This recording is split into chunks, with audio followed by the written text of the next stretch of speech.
Les amis, bienvenue dans la télé-réalité de la cétose. Aujourd'hui, on va encore parler d'un sujet qui me tient à cœur et qui ne vous plaît pas.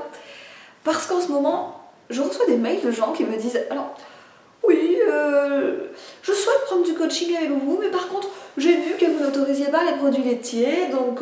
et puis moi, j'ai lu quand même qu'on pouvait en consommer. Voilà. » Alors, je ne sais pas vraiment à quoi s'attendent ces personnes, mais...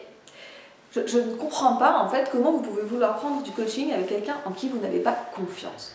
En fait, soit vous pensez que ce que je dis fait sens, et du coup vous avez envie de travailler avec moi, et du coup vous avez envie de vous keto-adapter en utilisant la même logique que moi, et vous me faites confiance quand je vous dis non, ou vous pensez que je raconte n'importe quoi, et dans ce cas-là, vous prenez du coaching avec quelqu'un d'autre. Mais vous ne pouvez pas vouloir être guidé par quelqu'un dont vous ne voulez pas recevoir les conseils. Il y a un moment donné où ça va bloquer. Et puis, je ne vais pas, moi, me mettre du jour au lendemain et dire « Oh non, elle a raison, je vais manger du fromage, moi, finalement. Allez, ce soir, on se fait fondue. » Non, si je crois qu'un aliment est néfaste, corrompt et compromet votre céto-adaptation, il est hors de question que je considère d'en manger. Enfin, vous voyez, ça n'a pas de sens. Bon, bref.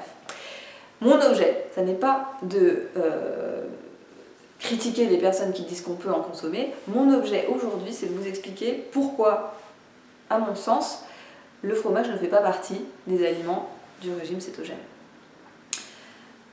Première remarque, quand je dis produits laitiers, j'exclus le beurre.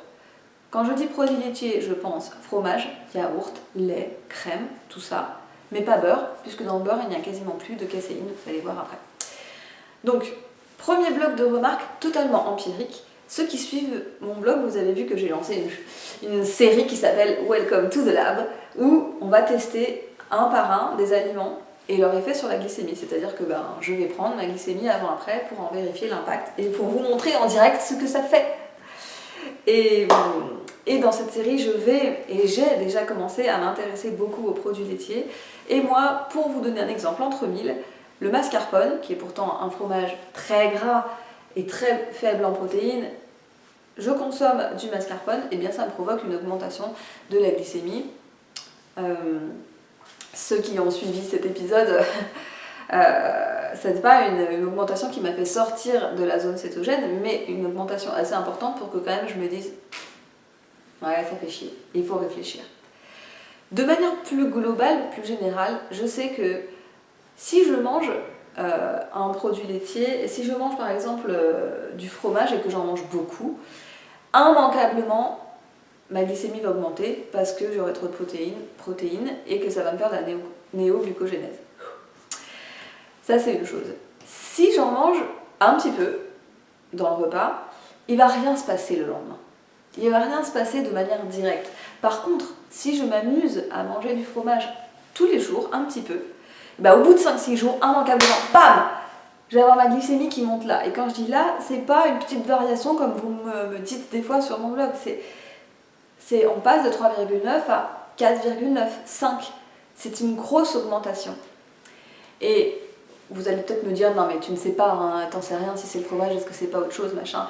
Non, je ne suis pas sûre. Mais après quasiment 2 ans à tout noter, je commence quand même à observer des patterns et des liens de cause à effet qui me permettent de supposer que c'est ça. Et puis surtout, si je m'amuse à manger du fromage un peu tous les jours pendant une semaine, ce que je vais observer, c'est que ma digestion est beaucoup moins bien. Je vais avoir de la lourdeur dans la digestion, des ballonnements, ma digestion prend plus de temps, elle est pénible, je vais avoir moins d'énergie et surtout, le truc le plus bizarre que j'ai remarqué, mais là vous allez croire que je suis crazy, mais vraiment, maintenant j'ai mis du temps à remarquer cette connexion, mais j'en suis quasiment sûre, c'est que ces semaines-là, je suis un peu déprimée. Il y a quelque chose qui se passe de très net sur mon humeur, sans raison apparente, je me sens un peu déprimée et je suis quasiment sûre maintenant que c'est en lien avec le fromage et l'intestin. Voilà, on va en parler après. Mais vous voyez que déjà pour toutes ces raisons-là, qui sont vraiment des raisons personnelles et empiriques, moi j'ai le sentiment que je ne peux pas manger de produits laitiers. Maintenant, si on s'intéresse à la théorie, pourquoi on ne peut pas manger de fromage? A priori, le fromage, ça a l'air bien. C'est gras, ça ne contient pas de glucides et ça contient un peu de protéines. Ça a l'air d'être l'aliment parfait. En plus, c'est bon. Mais en fait, ça, c'est vraiment regarder les choses par le petit bout de la lorgnette. En vérité, qu'est-ce qui est problématique avec le fromage? Le fromage, ça contient une substance qui s'appelle la caséine et qui est une protéine du fromage. Alors, les gens s'affolent toujours avec le lactose. Honnêtement, le lactose, c'est gentil à côté de la caséine. Ça n'est rien. Donc, la caséine, c'est une protéine qui est complètement néfaste pour votre intestin, qui va agir à plusieurs niveaux. Le premier problème de la caséine, c'est que ça reste longtemps dans l'intestin et ça prend des heures à digérer. C'est quelque chose qui est très très lourd et très consommateur d'énergie pour votre système digestif. Donc ça va ralentir fortement la digestion. Deuxièmement, la caséine, c'est extrêmement addictif. Extrêmement. Et c'est ce qui fait que c'est difficile d'arrêter les produits laitiers. Et le plus difficile à arrêter, c'est le fromage. Comme par hasard, c'est celui qui contient le plus de caséine. La caséine, vraiment, c'est extrêmement addictif et c'est dur d'arrêter. Et puis, surtout, la caséine, en fait, c'est une protéine qui va être très très destructrice pour l'intestin parce qu'elle va attaquer et endommager la paroi intestinale et en quelque sorte créer des trous dans la paroi intestinale. Donc, votre intestin, qui normalement est un tamis serré comme ça, peu à peu, le tamis, les mailles du tamis s'élargissent. Vous avez des trous dans l'intestin, ce qui est très problématique parce que d'abord, ça veut dire que au lieu les nutriments ne vont pas être absorbés par l'intestin, ils vont passer dans le sang. Et ça, c'est pas du tout bon. Et puis, dans l'autre sens, votre intestin ne va pas être capable de résister aux agressions extérieures. Donc, vous allez avoir des problèmes d'immunité assez forts. Et des allergies, et vous allez tomber souvent malade. Enfin, vraiment, l'immunité va être très très endommagée. Également, cette agression en fait permanente de l'intestin, elle va créer de l'inflammation très forte. Et cette inflammation, vous ne la voulez pas du tout, mais surtout, en régime cétogène, l'inflammation, c'est encore pire parce que ça vous fait sortir de la cétose parce que ça augmente la glycémie. Donc vous ne voulez absolument pas avoir un intestin inflammé pour des tas de raisons. En plus de ça, si vous avez du candida, ce qui est sûrement le cas, vous ne faites qu'empirer la situation en consommant du fromage. Donc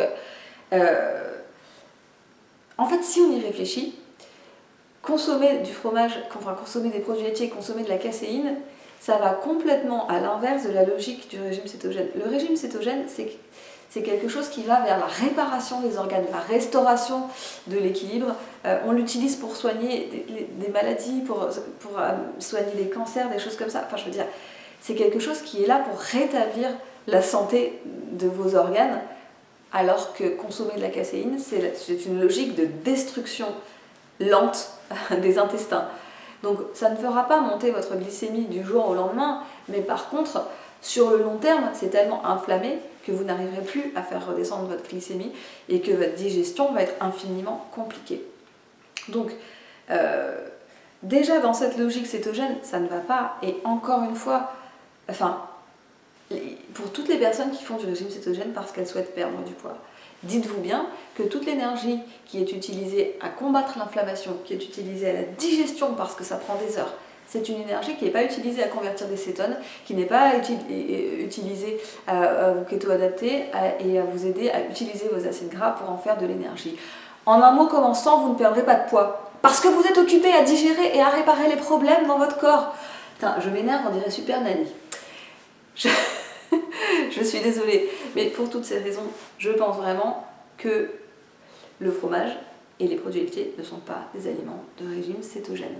Ça n'est pas grave d'en manger une fois de temps en temps, mais vous ne pouvez pas consommer ça au quotidien parce que, pour toutes les raisons que je viens d'expliquer, ça va à l'encontre de la logique même du régime cétogène. Voilà, je me doute que vous n'avez pas adoré cette vidéo, mais je vous propose de la liker quand même, car ici, on n'est pas chez Swan et Neo, on n'est pas chez Enjoy Phoenix, on a le droit de dire des choses qui vexent et qui fâchent les gens. Puisque moi je ne gagne pas ma vie avec YouTube, je fais ce que je veux sur ma chaîne. Voilà, à très bientôt dans la télé-réalité de la cétose.